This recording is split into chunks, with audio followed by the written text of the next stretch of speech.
दोस्तों नमस्कार। मेरे चैनल पर आपका स्वागत है। तमाम जो शिक्षक हैं, शिक्षक भाई बहन हैं जो बिहार के विभिन्न विद्यालयों में पढ़ा रहे हैं, उनके लिए बहुत बड़ी खबर है। जी हाँ, मैं आज आपके लिए लेकर आया हूँ ऐसा कन्फ्यूज़न को दूर करने वाला वीडियो जो आप जान करके बिल्कुल आपके मन के अंदर जो कन्फ्यूजन है, आपके मन के अंदर जो दुविधा हैं, जो बाधाएं हैं, वो सब क्लियर हो जाएगा। जी हाँ, इसके पीछे भी हमने एक वीडियो बनाया था कि विद्यालय में सीनियर कौन होंगे, और मैं पहले भी कहा था कि विद्यालय का उस पीछे अगर मेरा वीडियो देखिएगा तो उसमें साफ मैंने कहा था कि विद्यालय में विशिष्ट शिक्षक जो होंगे वो सबसे सीनियर होंगे। जी हाँ, तो आज अब उसका पत्र जारी हो गया है, और चलिए हम आपको बताते हैं कि सीनियरिटी क्या होगा, कैसे होगा, कौन कौन ऊपर होंगे, कौन कौन नीचे होंगे। इसी हिसाब से अटेंडेंस बनेगा, वही से हिसाब से अटेंडेंस बनना चाहिए। तो आइए शुरुआत करते हैं। देखिए, साफ विशिष्ट शिक्षक होंगे विद्यालय में सबसे सीनियर, इसमें एकदम कोई डाउट नहीं है। जितने भी विशिष्ट शिक्षक भाई बहन हैं बिहार के लगभग 70,000 विद्यालयों में, बिहार के 70,000 विद्यालयों में, चाहे 1 to 5 हो या 1 to 8 हो या 10+2 हो या 9-10 में हो, जिस भी विद्यालय में हो, वहाँ विशिष्ट शिक्षक ही सबसे सीनियर होंगे। अब क्या है उसका प्रारूप, आइए विस्तार से समझते हैं। वीडियो के अंत तक बने रहिए। अगर आप चैनल पर नए हैं और इस तरह की जानकारी आप सोचते हैं तो तमाम सम्मानित भाई बहनों से मेरा गुजारिश है, रिक्वेस्ट है, निवेदन है, बंधन है कि आप चैनल को सब्सक्राइब कर लीजिएगा। सब्सक्राइब करने का तो कोई चार्ज लगता नहीं है, तो आइए सब्सक्राइब कर लीजिएगा। पत्र हुआ है जारी। कौन किए हैं पत्र जारी? प्राथमिक शिक्षक प्रखंड शिक्षा पदाधिकारी भीथा पश्चिम चंपारण। जी हाँ, वहाँ के जो बीओ हैं किए हैं प्रखंड शिक्षा पदाधिकारी भीथा पश्चिम चंपारण के जो हैं वो उन्होंने पत्र जारी किया है। उसका पत्रांक है 736 और दिनांक 8/2/2025 को ये जारी हुआ है। किसे भेजे हैं? वो भेजे हैं सभी प्राथमिक माध्यमिक विद्यालयों में।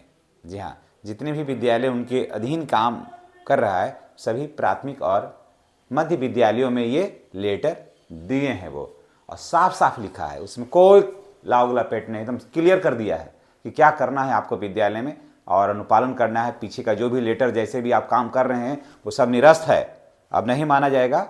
और अगर कोई जैसे तैसे भी नीचे वाले हैं जो शिक्षा विभाग में तो खिल जानते हैं, ऊपर जा कर के सीनियर हो गए हैं, वो चार्ज ले रहे हैं वित्तीय प्रभार में, तो वो सब खेला समाप्त हो गया और अब नए सिरे से विद्यालय चलेगा। और कौन चलाएंगे, विद्यालय का संचालन किनके हाथों में होगा, आइए जानते हैं विस्तार से। साफ साफ लिखा है कि जिस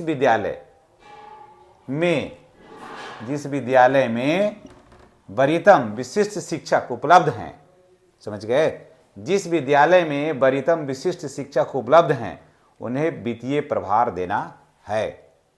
जी, जिस भी विद्यालय में विशिष्ट शिक्षक भाई बहन मेरे हैं, अगर विद्यालय में वो गए हैं या जाने वाले हैं या हैं अभी वर्तमान में उसी विद्यालय में, जैसे ऐसे मान लीजिए कि कोई विशिष्ट शिक्षक, एकदम साफ साफ एकदम कान खोल करके सुन लीजिए, कि कोई प्रधानाध्यापक हैं, उन्होंने सक्षमता परीक्षा नहीं दिया है, ठीक ना, वो उन्होंने सक्षमता परीक्षा नहीं दिया है और अभी विद्यालय प्रभार में वो बने हुए हैं। उनसे नीचे वाले भले वो मान के चलिए कि एक विद्यालय में 6 शिक्षक हैं, एक विद्यालय में 6 शिक्षक हैं, 6 शिक्षक हैं, मानते हैं 1 to 5 की ही बात करते हैं। पहला प्रभार में है ना, नियोजित है, पहला प्रभार में है, दूसरा भी नहीं दिया है और तीसरा भी नहीं दिया है और चौथा भी नहीं दिया है और पांचवा भी नहीं दिया है, छठा दिया है। भले छठा जो शिक्षक है वो 2014 में ज्वाइन किया हो या फिर 2022 में ज्वाइन किया हो, सबसे सीनियर छठा होगा, समझ गए ना, सबसे सीनियर होगा छठा, क्योंकि वो सक्षमता 1 दे करके पास हुआ है तो इनका प्रभार सबसे पहले होगा। और जैसे जैसे लोग देंगे, 6 वाले अगर 1 दिए हैं तो सीनियर हो गए, उसके बाद मानते हैं कि 5वां नंबर वाले 2 देंगे तो उनके बाद वो हो जाएंगे। अगर ऊपर वाले हैं जो दिया ही नहीं, नियोजित ही कहेंगे, कहते हैं कि हम नियोजित ही रहेंगे, तो सबसे नीचे रहेंगे वो, ठीक ना। विद्यालय में बने रहेंगे, नौकरी पर कोई आँच नहीं आएगी, सबसे नीचे होंगे। वरीयता क्रम में वो सबसे नीचे आएंगे, और नीचे वाला जैसे जैसे सक्षमता देंगे वैसे वैसे ऊपर जाएंगे।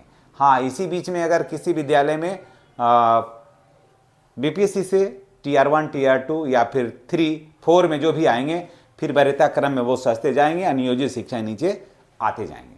ठीक है, यहाँ पर कोई कन्फ्यूजन नहीं हुआ होगा। ठीक है, अब देखिए, जब वित्तीय ही प्रभार मिल गया तो बात कहानी खत्म है, और उसी हिसाब से उनकी हाजिरी बननी चाहिए। वरीयतम विशिष्ट शिक्षक की अनुपलब्धता में अगर किसी विद्यालय में विशिष्ट शिक्षक नहीं है, किसी ने, मानते हैं कि विद्यालय में 5 शिक्षक हैं, किसी ने नहीं दिया कि हाँ भैया हमको नहीं जाना है दूसरे जगह, हम नियोजित हैं, नियोजित ही रहेंगे, बड़ी गर्व से कहा जाता है, सब कहते हैं, हम भी अभी नियोजित हैं, सब कहते हैं बड़े गर्व से कि हमको नहीं रहना, हम जहाँ हैं वहीं ठीक है, हमको सीनियर जूनियर बनने से मतलब नहीं है, हमको विद्यालय प्रभार से मतलब नहीं है, हम शिक्षक हैं और शिक्षक का दायित्व हम ईमानदारी पूरी निष्ठा भाव से करेंगे, कोई टेंशन नहीं है ना, यहाँ पर तो कोई टेंशन नहीं है। लेकिन ये लेटर कहता है, हम लेटर की बात कर रहे हैं, आपके मनोभावना या मनोदशा की बात मैं नहीं कर रहा हूँ। लोग क्या सोचते हैं वो उनकी जवाबदेही है, हमको जानकारी शेयर करना है। वरीयतम विशिष्ट शिक्षक की अनुपलब्धता में बीपीएससी टीआर 1 के शिक्षक को वरीय होंगे।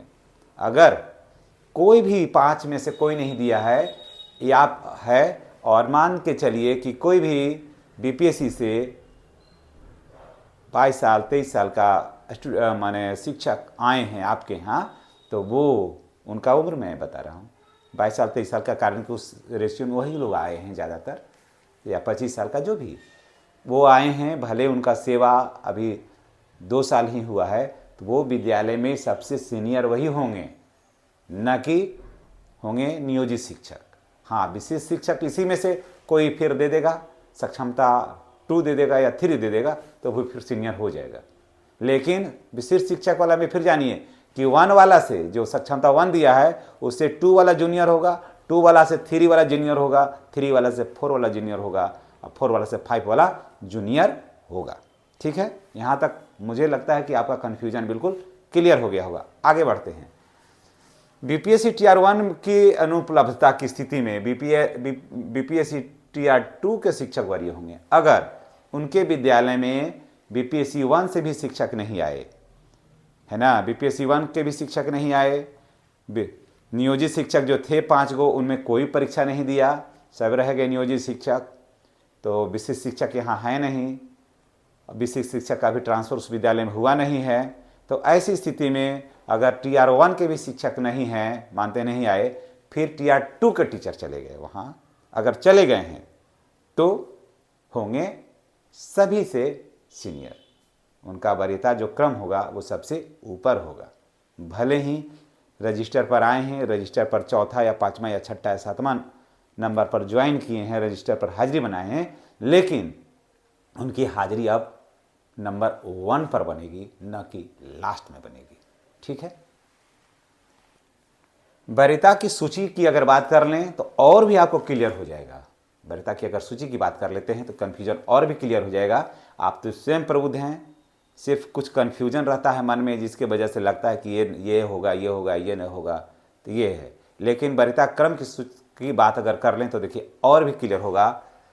वरीयता क्रम में चलिए, प्रधान शिक्षक या प्रधानाध्यापक, यानी कि ऐसी स्थिति में बीपीएससी के माध्यम से जो अभी प्रधान शिक्षक हमारे बहुत सारे भाई बहन बने हैं बीपीएससी के माध्यम से, तो वो होंगे 1 नंबर पर, अभी नहीं है तो आएंगे तो वो हो जाएंगे। या फिर प्रधानाध्यापक जो पहले से हैं, मानते हैं किसी विद्यालय में पहले से ही पुराने वेतनमान वाले शिक्षक प्रधानाध्यापक के पद पर उनका हो गया है, तो वो रहेंगे। उसके बाद 34,540 वाले रहेंगे, है ना, वहाँ से। ठीक है, ऐसे जानिए कि पहले वो होंगे जो 94-96 बैच के होंगे, वो शिक्षक रहेंगे एक, उसके बाद पुराने वेतनमान वाले, उसके बाद फिर होंगे प्रधानाध्यापक या प्रधान शिक्षक जो आवेदन देके आए हैं वो, उसके बाद 34,540 वाले, यहाँ तक हो गया। अब देखिए इसको सजाते हैं इस तरह से कि वरीयता सूची में प्रधानाध्यापक, प्रधान शिक्षक या प्रधानाध्यापक अगर प्राइमरी की बात कर लें, और नहीं है मानते 34,540 के बहुत ही कम ही लोग बचे हैं, ज़्यादातर अब रिटायर भी कर रहे हैं। प्रधान शिक्षक, ठीक है। उसके बाद पुराने वेतनमान वाले, जहाँ पर 99 बैच के भी हैं, पहले 1 में वो होंगे, ताकि वो सीनियर हैं, वो प्रधानाध्यापक पद पर उनकी पोस्टिंग हो गई है, प्रधानाध्यापक के पद पर वो होंगे। उसके बाद उसी में कोई ऐसा है जो उसी विद्यालय में है, मध्य विद्यालय में ऐसा मिलता है कि पुराने वेतनमान वाले, तो उनके बाद ये होंगे। उसके बाद कौन होंगे? विशेष शिक्षक होंगे। उसके बाद TR1 के होंगे। उसके बाद TR2 के होंगे। उसके बाद नियोजित शिक्षक होंगे। यानी कि इस क्रम में अगर सजाया जाए तो चौथा, और अगर इसी में हम जोड़ लें 34,540 के भी कुछ शिक्षक हैं तो ये क्रम और नीचे आएगा। TR2 के बाद TR3 आएगा तो इसका क्रम और नीचे आएगा। ऐसे ही होते रहेगा। तो ये आपको लगा होगा कि ये क्या है और वस्तुस्थिति से आप अवगत हो गए होंगे। तो इसी तरह का वीडियो को देखने के लिए आप हमारे चैनल को सब्सक्राइब करिए, बेल आइकन को दबाइए, ताकि इस तरह का वीडियो का नोटिफिकेशन मिलता रहे। और आप इस संबंध में क्या राय रखते हैं, तमाम हम अपने शिक्षक भाई बहनों से उनके सुझाव, उनके विचार मेरे इस चैनल पर सादर आमंत्रित हैं। अपना सुझाव, अपना विचार कमेंट बॉक्स में अवश्य देंगे। इन्हीं बातों के साथ हम आपसे विदा लेते हैं। नेक्स्ट वीडियो में आपसे पुनः मुलाकात होगी। आप अपने स्वास्थ्य का ख्याल रखें। चैनल पर अपना प्यार, अपना आशीर्वाद इसी तरह से लुटाते रहें। धन्यवाद।